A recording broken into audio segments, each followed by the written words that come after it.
Hey, how's it going? So today is gonna be a kind of a long video. This is my second attempt at this video because the other one I feel like took a little too long. But I'm gonna try and shorten this up. You are gonna see from start to finish how I changed the strut. Now they sell these as a full assembly, and everybody always crying, "Oh, you should get that because you don't want to use the Widowmaker." Um, I bought the assemblies. They were about $200 a pop, and they were just complete garbage. The spring was a little bit thinner than this one. Sometimes they're a little bit thicker. It all depends when they're aftermarket, but manufacturer knew what they were doing, so they put this particular thickness on the spring. You can tell the other ones were thinner. The downside to this is those pins, can't really put them in. Maybe that's why the aftermarket ones were thinner, but the ride quality really sucked on it, so I returned them and I just did the strut by itself. These are KYBs. I wish I would have gone the bell scenes, but this is gonna work. It'll be fine. They were supposed to get here quicker, but I don't feel like I could have ordered the other ones and I would have been fine. But this is my wife's car, and so we needed to have it running quicker than mine because she carries my babies in it. So without further ado, let's go and start this. One of the things I like to do, which I've already done, is kind of spray, and I actually did it for the other one, but I'm gonna do it again for these ones. Little lube goes a long way, because parts are gonna get hot. Then you get metal shavings flying everywhere because the parts are hot. Right now there's no problem. I can apply tension to this stuff, and I wouldn't be a Widowmaker as of then, just because the nut in here is still on there. So it's not a big problem until that comes out. Then it becomes a dangerous thing. So teenage me would have loved to have power tools, and that's what I do. That's what I use.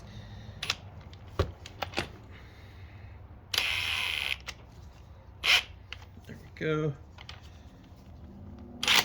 I will put my hand over this because, again, that nut's in there and it's not gonna fly out. There we go. Try and do it evenly, go back and forth. If you only have a ratchet, that's okay. Take your time. Try and have them evenly spaced out. I know that these are not. Before anything else is said, this one's at an angle. I understand that. I'm completely aware of it. One thing though, it's sitting flat with the spring. So even though it's at an angle, it's not like it's putting tension all on one side and leaving the rest of it. It's flat on it. So that's one of the things that doesn't bother me. That's always happened with one side with me, and if I try to make it parallel to the strut, I may have bad luck with that. So I've been okay this way. I'm gonna keep doing it this way. If you must do it, these springs are kind of short and stubby. I've seen other longer ones and thinner, but this is what I have here. I'm okay with it.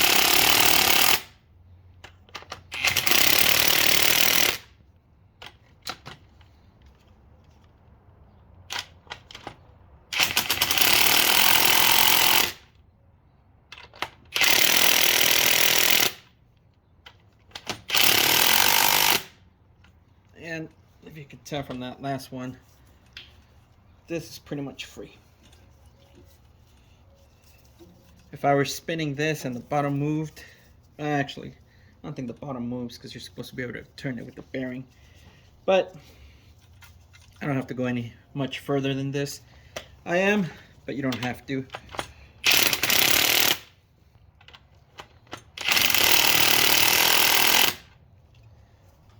So now there's tension on this.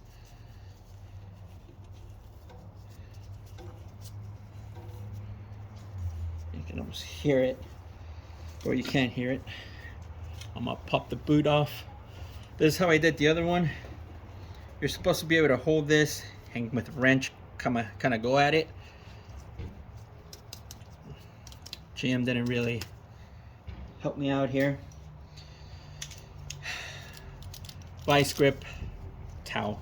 These are the old ones, so it doesn't matter if they get scraped up. It actually doesn't matter as long as you hold it pretty close to the top over here, because if your spring or your strut ever compresses that far up, well, your spring probably gave out, so that's the least of your worries, because this thickness is going to definitely hold it from coming all the way up here. If I were to damage it with the vice grips, scratch it or something, it's way over here. The piston or the cylinder is not until all the way down here, so that's not really going to matter if I do damage it, but I won't, because I've already done this way and nothing happened. Okay, so that's not the right size.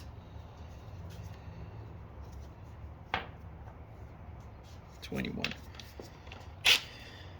This isn't the right size for the new ones. Always make sure that the new nut you're gonna use is the same size as the old one. If not, I did that with the other one and it was kind of a mess, but I worked through it.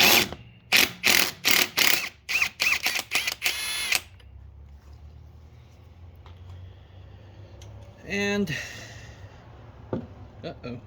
oh, duh. I know it's my second one, I should know better, but I don't sometimes. And there it is. The whole contraption just kind of comes off. Widowmakers. Hopefully we will make a widow here today. Know that if this video is uploaded, everything turned out fine. If it's not, then I won't have to worry, because I won't be embarrassed, because nobody will know. Nobody's gonna upload it and be like, yeah, let's just do this half video. Now we're gonna pull this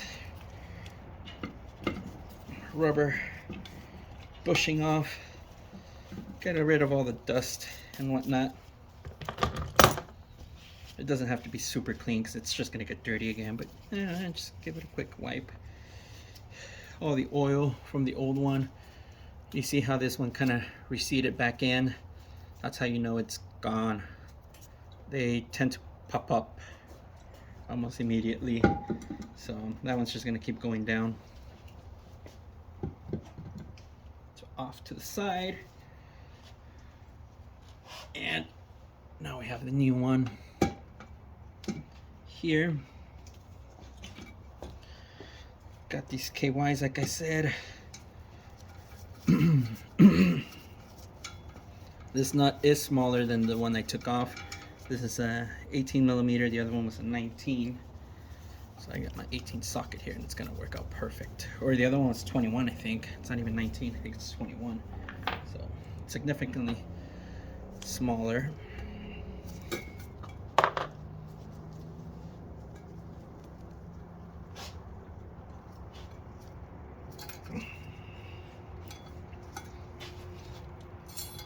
Go, and look at that.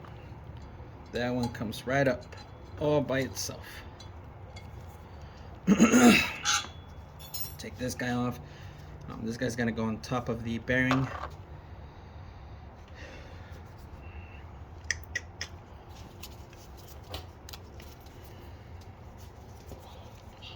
The things with this is that there's just two little spikes right here.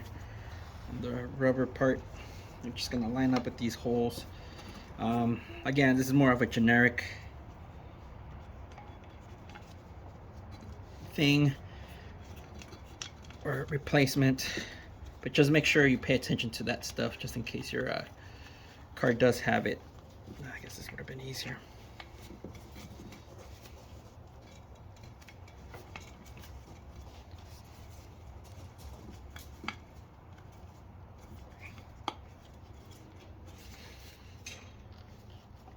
There we go. Just need to just scoot it over a little bit. And last but not least, we're gonna put these guys up here.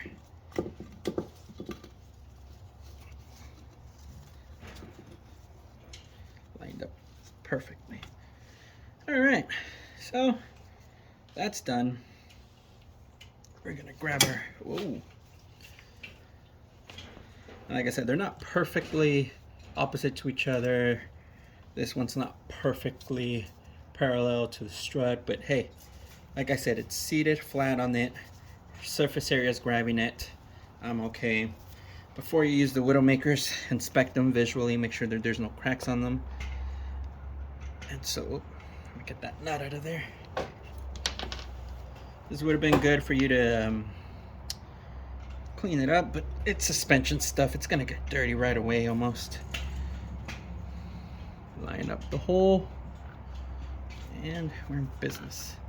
Now this new strut has the ability to put an Allen wrench in here, which makes it a lot easier. I could actually probably put a socket in here with vice grips and tighten it down, but that's not ideal because vice grips might slip. It might not give me the right amount of tightening on it. So I'm still gonna use my impact on it. Love that impact.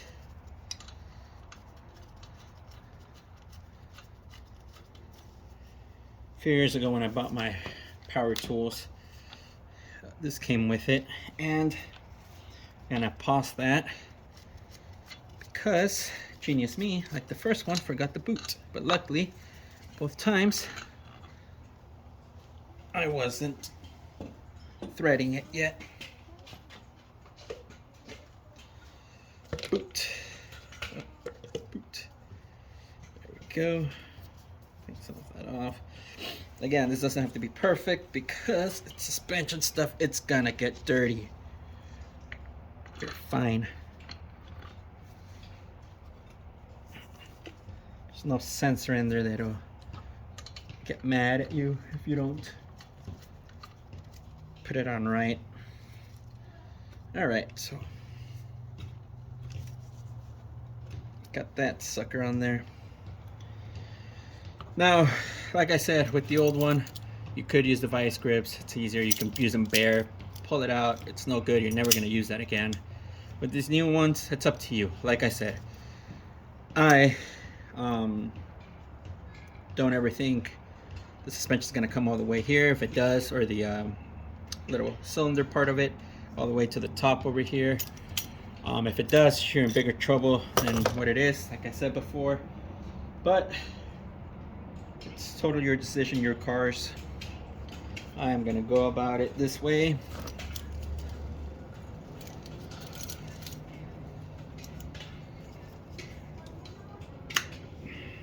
Here's the towel. Oh, let's make sure we change the right socket, or else I'm gonna be in trouble again.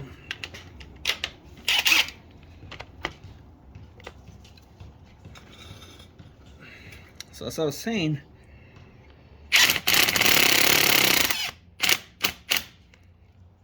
I got these rigid power tools because they were on sale. And they came with 2 free gifts. And it was your choice of either battery, some salsa, or this mid-impact. And I totally went for the mid-impact, not knowing exactly what I was getting. And it wasn't until later on that I realized, oh shit, this thing can take tire lugs out. And I fell in love with it. It's one of my favorite tools. And of course, one of the used ones, because this one's dirty. I'll show you my nice and shiny one that I have back there. Hasn't been used, cost me 300 bucks. It just sits there, collecting dust, not working. Again, I'm safe again. Well, safer because I have that nut in there. And so now if these were to fail on me, I wouldn't be too scared.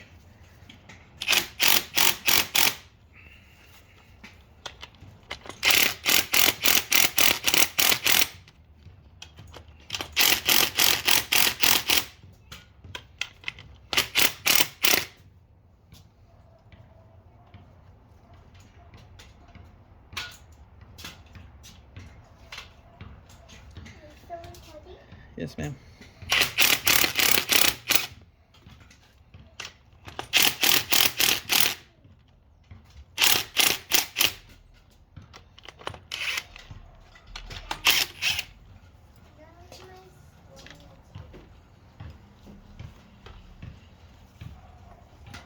Okay, baby girl. So there you have it. 13 minutes, start to finish. It's not the biggest problem to change your own shocks and struts. You can do this for various reasons. Like I said, the full assembly was just complete and utter garbage. And they look a little crooked.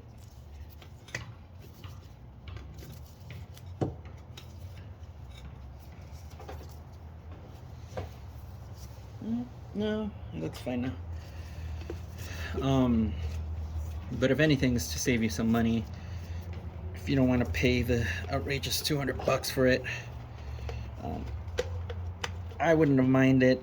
And it was actually a pretty quick job to do it all like that, but just it felt really bad. The ride was not good, and for $400 definitely could be better.